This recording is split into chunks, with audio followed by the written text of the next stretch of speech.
Hey everybody, it's Jim of Animateducated, and today we have a special guest, Justine King, who is an animator. She goes to school at CalArts, and you just won an Annie Award for your film, The Little Poet. Yeah, I didn't expect anything because I thought everyone else's film was so good. So I was like, I didn't even prepare a speech. I was like, I'm just gonna go there, have fun, and start recording videos on my seat. And then they announced it. I was like panicking and threw my phone literally on the floor and went up. Well, you did a really good job. I was there at the Annie Awards, and Yeah, you saw you me panicking on stage. no, you were fine. You were fine. You handled like a pro. So Thank you. no. Oh, Uh, yeah, but it seems like that. Yeah, you have a YouTube channel, and I'll put the information below. Um, and I'm just curious, the little poet. I mean, how did you come up with the idea for this film? Yeah, so we make a film in CalArts every year, so I already know I'm gonna make a film before I start my third year. So during summer, I was looking at my all the ideas and the old ideas I have in this like memo I have, like basically it's a memo of a bunch of random thoughts. And I see this one saying like a boy falling in love with a girl in a painting. And originally I was thinking of a more like a comedic approach of like this crazy boy having all this like imaginations and everything. And later on, as why I was developing it, I thought it would be cute and wholesome and nice to just make it into like a love letter, actually, like just a pure affection towards this girl who he will never meet. And yeah, and I like also I was developing it with my friends and my film workshop people, and my friends were giving me this idea of what if he's also like a sculpture. So I thought, oh, it'd be really cute, like a sculpture and a painting. So yeah, that's where it came from. I like this film because you can see a lot of different artist styles in it that you put into the film through different transitions. And I was just curious, what were some of the artists that inspired you? I was looking at a lot of artists and asking my friend who studies art history about like what artists to put. But for me personally, my favorite artist in there is definitely Joran Miro. He's like the Spanish artist where in the film it's like the scene where they transform into abstract lines and looking at birds and everything. Yeah, I just really like how whimsical his art style is, which is like expressing like very childlike paintings through like really simple lines and colors. And yeah, I just really like the whimsicalness and like the surrealness of it. I was trying to incorporate more like surrealism artists too, but then I thought we have a time limit, so I can't do everything because other artists I would put is also like Paul Klee, which is like also like a similar childlike style. But yeah, I think other artists that I have in there, it's also like Van Gogh, Monet. It's like really classic, and then it's like I think because their art is very straightforward and famous, so people could recognize them immediately. And also they have like a lot of nice sceneries. It's like a nice dating place for him to walk around. So many people don't realize it takes a lot of work to make a animated film. And I was just wondering if how long did it take you to make this film, and did you have any problems doing it along the way?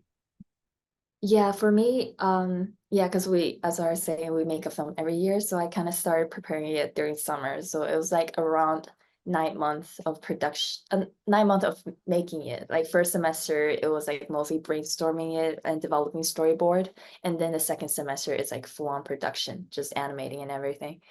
Yeah, I think for me, it is really difficult to come up with ideas and finalizing it because there are just like so many possibilities how you can like change the story and things like that.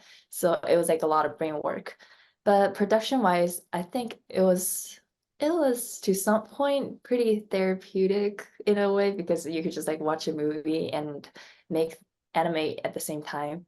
And I think it was like a 4 minutes film, and also my character is just like a white blob, so it wasn't that difficult to animate compared to like my other friends who's animating like I don't know 5 characters in a scene.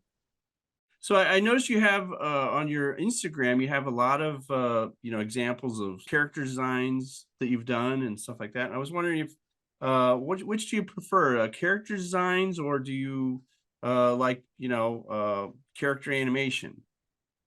Definitely character design. For me, I'm not an animator. I just like making films. So animation is not really my passion, I'll say. Yeah, character design, I like drawing and designing characters because I just like there's like so much storytelling I can do, and it's like actually a lot for me a lot easier than animating one character for like 24 frames. Yeah, so you've done a lot of 2D design and animation. Have you ever done any like 3D, like computer animation or anything like that? Yeah, in CalArts, we in first year and second year we're required to take CG classes, so we mainly learn about Maya.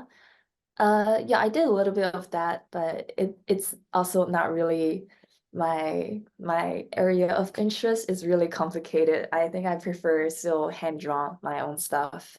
And I also took a Blender course and it was pretty fun. At first, I was like thinking about using CG in the oil paintings, so like actually make the world like very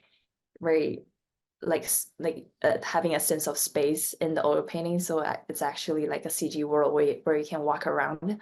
But then I was talking to my film workshop teacher, and she suggests that like having the sense of 2D, it feels more artistic in a way because it's like a like the original painting is 2D, so you feel more like the actual connection with the actual painting.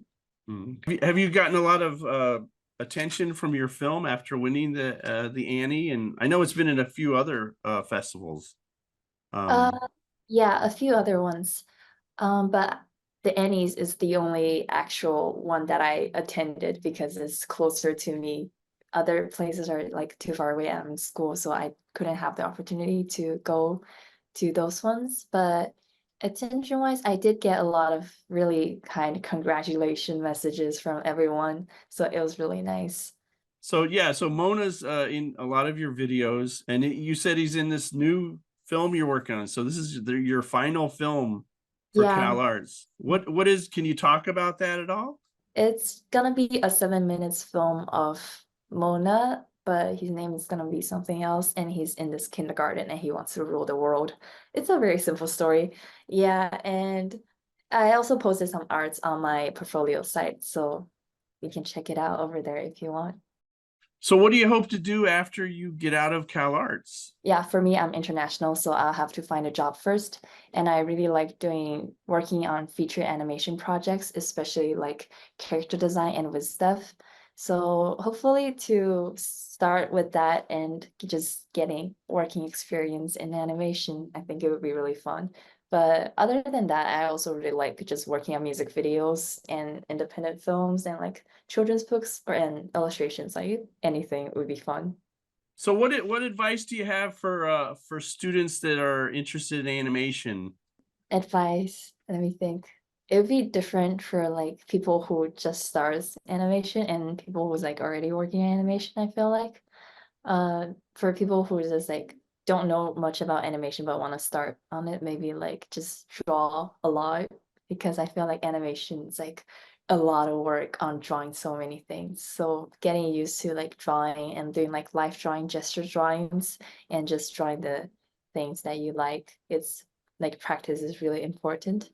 And for a student that's like already doing animation, I feel like just to um do whatever you want to do, because when I was in first year, I was making my first year film. I was like really confused on what I want to do. I was like looking at other people's films, be like, oh, I wish I can make something like that. The my first year film is that I was thinking about like a very suspenseful story of like just seeing this what's happening under like the door crack. So it's like really limited storytelling, and I think I was like challenging myself too hard with the first year film, but it was like a cool experience.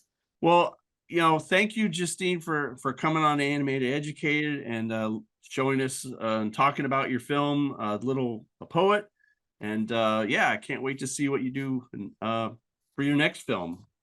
Oh, thank you. Yeah, thank you so much for having me. It's been really fun, and thank you so much for the opportunity. Well, there you have it. I hope you enjoyed that interview with Justine King. and I can't wait to see her fourth-year film starring her cat Mona. Next time on Animated Educated, you'll meet an up-and-coming actor who is the subject of a new documentary called Nubbin Wood. And if you enjoyed this episode in any way, you can press this button right here to subscribe, or better yet, you can scroll down and watch other interviews I've done, or you can take a look at these two videos here, and we'll see you next time on Animated Educated.